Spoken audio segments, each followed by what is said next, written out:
Have you ever made a New Year's resolution to start saving for your pension, only to find that by the next year you haven't managed to save a penny?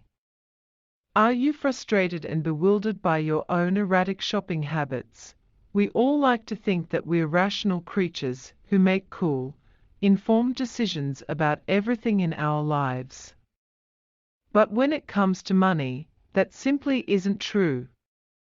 In this book, you'll have a chance to explore your own irrational thinking about money and become empowered to make better decisions about how you spend it and what you spend it on.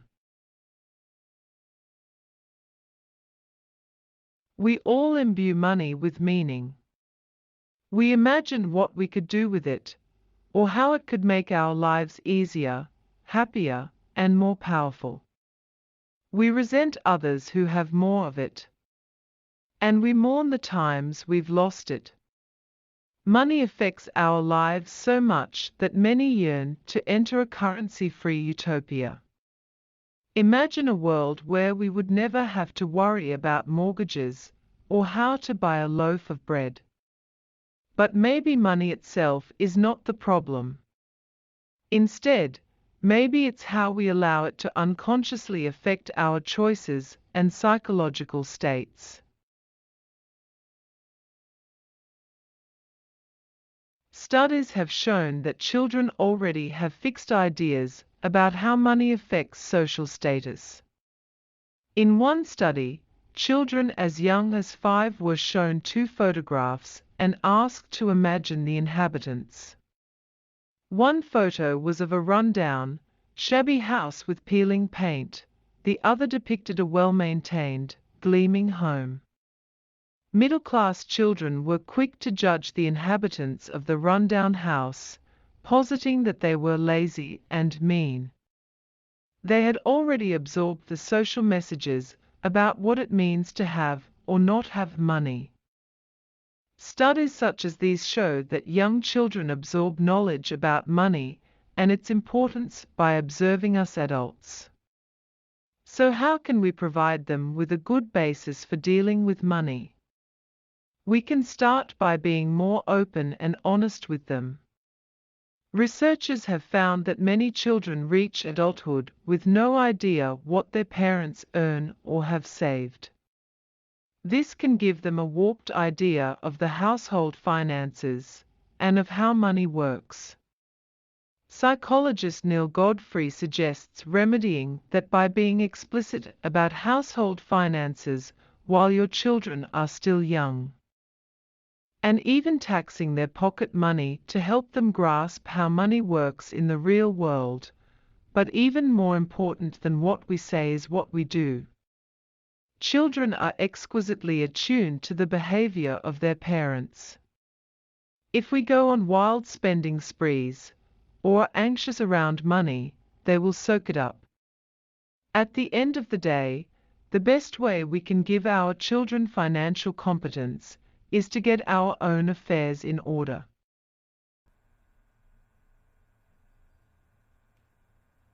Do you remember when you first became aware of money? Perhaps a grandparent slipped you a crisp bill for your birthday. Or you started accumulating all the change you could find in a piggy bank. Small children value money as an object in itself. It's shiny, decorated with heads and animals, and has a satisfying weight in the palm. Paper notes crinkle satisfyingly, sport exotic colors, and can be nestled in a wallet. As we grow up, that early fascination with money as an object remains. While we might like to think we have sophisticated ideas about saving and credit, we're still irrationally attached to actual bills and coins. The rise of credit cards has been catastrophic to our abilities to save. In fact, personal debt in the United Kingdom tripled between 1990, when credit cards were widely introduced, and 2013. Why is this? Well, studies have shown that people value credit and cash differently. Although theoretically the money we're spending is exactly the same, when we buy on credit it feels less real. Not only are our conceptions of cash and credit irrational, we also have ideas about future spending that don't measure up to reality. For example, we often imagine that we'll start earning more in the future. This, of course, means we'll be able to save more money. Such irrational optimism means that we're consistently putting off saving till a hypothetical tomorrow, one where we'll be earning big and have steely financial discipline. However, the truth is that behavior is very hard to change. The best indicator we have for how we'll handle money in the future is how we're dealing with it right now. But this doesn't mean that we should throw up our hands and stop trying to save altogether. Being realistic about our behaviors gives us the opportunity to develop practical strategies that can actually work. You're in the supermarket stocking up on supplies. A good bottle of gin catches your eye, but you flinch at the price tag. It costs $20, which feels way too expensive. A week later you're on holiday, about to order a gin and tonic on a sunny terrace. It costs $10, but you barely notice the price. In fact, it's about time for a refill. Most of us make similarly inconsistent decisions about how we spend our money. The concept of monetary exchange is based on the idea that a dollar is worth the same amount in all circumstances. But that doesn't take into account the inner workings of human psychology. All of us have what Richard Thaler calls mental accounts in our heads, where we divide up our money into different categories. For example, it's common for people to have an everyday expenses account, a groceries account, a travel account, and so on. Mental accounting explains why the same person who pinches pennies in the supermarket is prepared to spend a small fortune on a drink. One purchase comes out of the groceries account, while another is taken from the travel account. The latter, according to our inner mental accountant, has much looser purse strings. In addition to mental accounting, we're also prone to relative thinking. This involves us ascribing a different value to money in relation to the total amount we're about to spend. For example, imagine you're on holiday and you want to rent a bike. You can either rent one for $25 from a conveniently located rental place, or go 15 minutes out of your way to find one for $10. Most of us would almost certainly opt for the latter after all. That's the price of a good lunch en route. Rudy Kuniowan was making a fortune selling rare vintage wines, with sales topping $36 million a year. Wearing his trademark white leather coat and forever carrying a fluffy French poodle, he cut an eccentric and striking figure. Influential people and millionaires relied on him to guide them toward the rarest and most delectable wines. But it turned out Kuniowan's operation was a sham. In fact, he was selling cheap red wine with fancy-looking labels. What's surprising is how long he was able to get away with it. Wine connoisseurs were completely fooled by his bluff despite having supposedly refined taste buds. The reason they were taken in is simple. Humans have a powerful confirmation bias. This means that we will see, hear, or taste what we expect to encounter.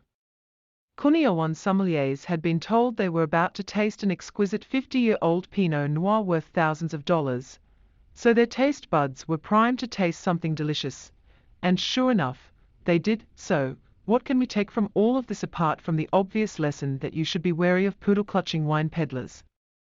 Well, knowing about confirmation bias doesn't necessarily mean we need to go out and always buy the cheapest brand. After all, if a painkiller works, then it works, whether its effectiveness is caused by its ingredients or by your beliefs. But a healthy awareness of confirmation bias may help you make better decisions. And if not, it'll certainly help you steer clear of wine fraudsters. Common wisdom dictates that money can motivate people to do just about anything. After all, would we get up and go to work every day if there were no pay involved? Probably not. Researchers have spent decades analyzing how money can incentivize different behaviors, and the results have been anything but straightforward. For example, more money doesn't always get people to work harder.